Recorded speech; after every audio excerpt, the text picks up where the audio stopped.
vais vous parler un petit peu de ce que j'ai glané, alors pas tout à fait 40 ans, mais un peu plus de 30 ans, entre 30 et 40 ans, justement sur la pensée de la prévention du suicide.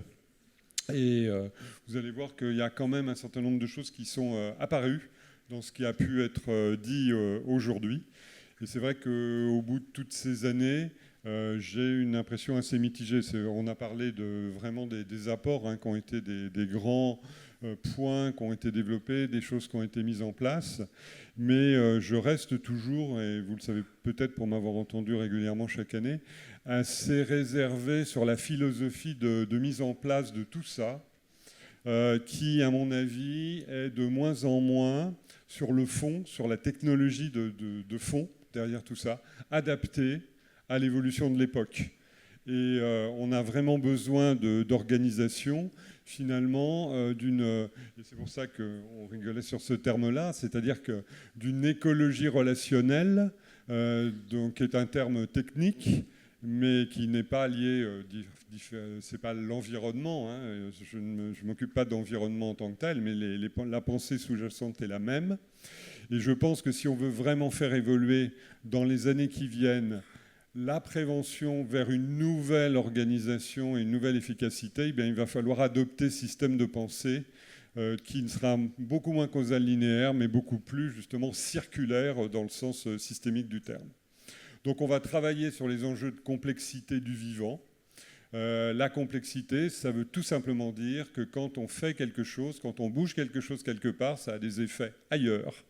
Et que si on veut avoir quelque chose qui dure et qui soit ferme dans le temps, eh bien, il faut prendre en compte cette nature du vivant et qui est beaucoup plus compliquée a priori à mettre en place que la façon dont on le fait actuellement, mais il va vraiment falloir en passer par là.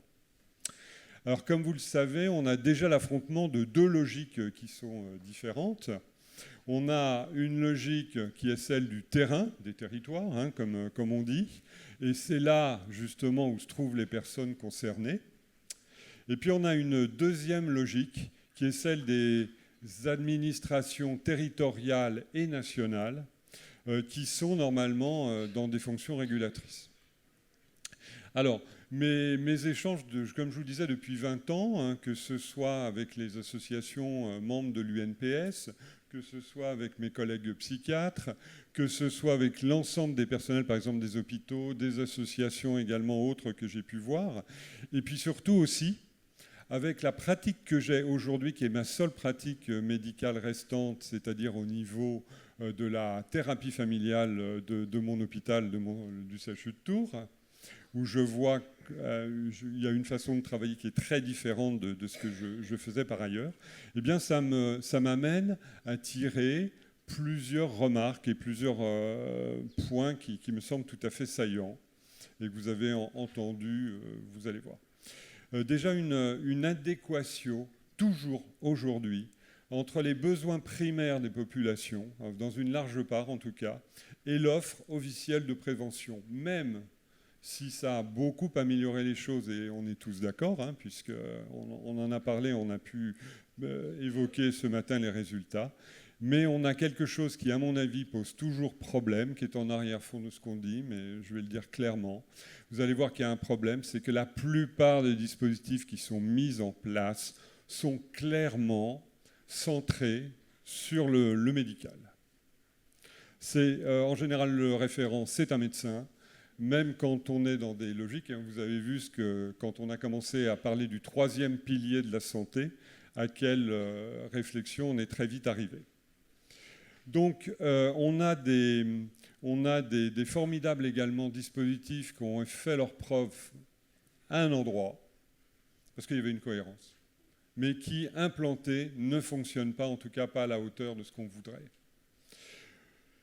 Vous avez, parallèlement à ça, des territoires qui s'étaient auto-organisés depuis longtemps et dont l'auto-organisation, quand on discute avec certaines personnes, certaines équipes, ont été progressivement vidées de leur contenu parce qu'il y avait d'autres impératifs d'implantation parallèlement qui ont pris le pas. Et en général, pas à la hauteur où ils auraient dû fonctionner. Voilà. Donc il y a un appauvrissement, cette concentration-centralisation a des avantages, mais elle a aussi des inconvénients.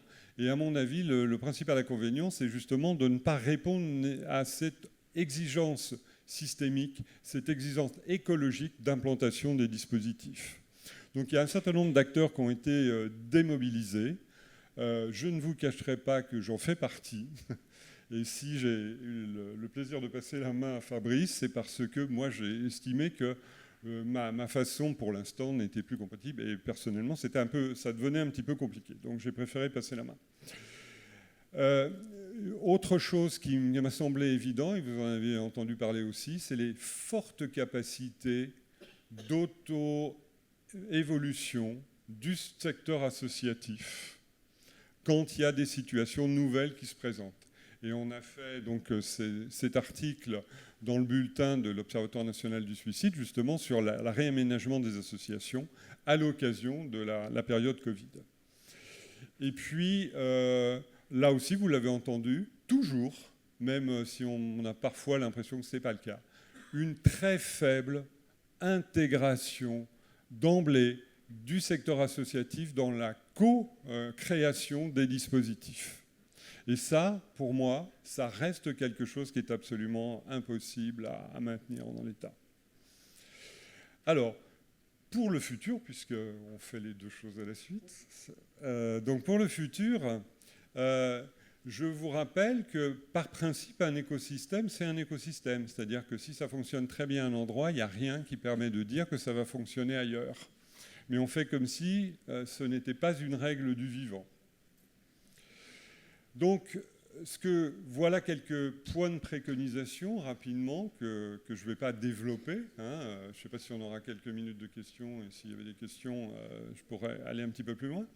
Mais voilà quelques points qui me semblent essentiels. La première chose, c'est que la diversité dans nos actions, et donc dans l'implantation, de la réflexion pour la mise en place, mais surtout pour l'implantation des dispositifs, est vraiment à préserver. Cette diversité, je vous rappelle, c'est quand même ce qui a été un plus pour l'humanité. Il faudrait là aussi pas l'oublier. C'est une garantie d'adaptabilité au changement. Or, vous êtes d'accord, la période n'en manque pas. Je pense que c'est justement, on est en plein là-dedans. On est en plein changement social. Donc, bon. Deuxième point, il faut, vous l'avez entendu aussi, il faut, à mon avis, généralement, par principe, de base, partir de l'existant. Il faut modifier l'existant par les données de la science, parce qu'effectivement, en faisant des choses, on peut se tromper. Et modifier également en proposant, et c'est pour ça que c'est important que l'UNPS continue à bien mettre en évidence ce qui se fait ailleurs et qui fonctionne, il faut qu'on s'imprègne localement de ce qui se fait ailleurs, mais pas qu'on impose la mise en place.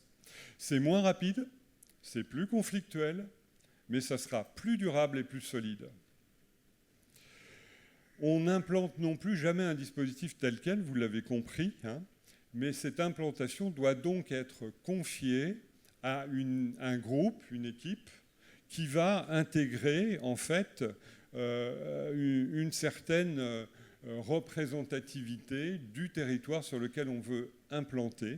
Et ça, encore une fois, c'est ce que je vois en thérapie familiale, c'est-à-dire qu'à partir du moment où vous avez co-créé quelque chose, même si c'est inspiré évidemment par quelqu'un d'autre, eh bien vous aurez beaucoup moins de raisons de vous y opposer, de ne pas le faire fonctionner, de ne pas rentrer dans ce qui a été mis en place. Donc meilleure adéquation, puisque c'est les gens du terrain qui connaissent dans différents axes ce dont le territoire a besoin, qui n'est pas pareil d'un territoire à un autre, je vous le rappelle, et puis une meilleure acceptation de ce qui se met en place. Alors, donc, ensuite, je voudrais aussi vous rappeler qu'il faut absolument, dans ce cas-là, doter donc, notre nation d'un double système de création, on vient un petit peu d'en parler, mais aussi de contrôle. Et quand je dis contrôle, c'est vraiment au sens systémique du terme, c'est-à-dire pas surveillance qui opprime, mais contrôle qui permet de rester dans quelque chose qui correspond aux demandes et aux nécessités des personnes pour qui ça s'est proposé. Et avec une inversion des priorités par rapport à ce qui se fait actuellement. Le premier échelon, ça doit toujours être, puisque c'est là que se trouvent les personnes concernées, l'échelon territorial. Pour la mise en place, bien sûr, mais vous l'avez compris aussi pour l'élaboration des dispositifs. Le deuxième échelon, c'est donc l'échelon régional, national, et cet échelon doit être garant de la cohérence du programme national de la prévention du suicide, par exemple, pour éviter que certaines parties du territoire national soient mieux dotées que d'autres, comme c'est d'ailleurs le cas, enfin de moins en moins, mais toujours actuellement. Ensuite, on doit donc élaborer les programmes au niveau territorial, avec évidemment, vous l'avez compris, supervision des autres niveaux, mais avec des groupes qui sont des groupes représentatifs et qui sont des groupes ad hoc avec des personnes qui peuvent varier en fonction des thématiques, bien entendu, mais qui doivent absolument tout le temps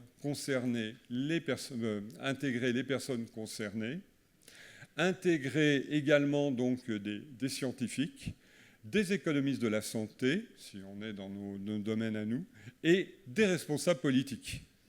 Alors, je ne dis pas que c'est simple, on sait très bien que les enjeux ne sont pas du tout les mêmes et que ça ne se produit qu'exceptionnellement, mais ça devrait être à terme un objectif. Les grands administrateurs, l'administration, en fait, doit retrouver un rôle qui doit être un rôle donc d'organisateur, de fédérateur, de facilitateur, de médiateur, et non plus, comme c'est trop, à mon avis, trop souvent le cas, de décideur de facto. Et puis, on peut rêver pour finir. L'État devrait, à terme, avoir obligation de financer un certain nombre de programmes qui sont co-construits, choisis par les territoires comme prioritaires pour eux, voilà, selon une logique de santé publique et non plus, comme c'est le cas actuellement, d'une logique financière qui est réellement pathogène et vraiment dans le sens primaire du terme, c'est-à-dire qui rend malade. Voilà. Mais on peut toujours rêver sur ce dernier point.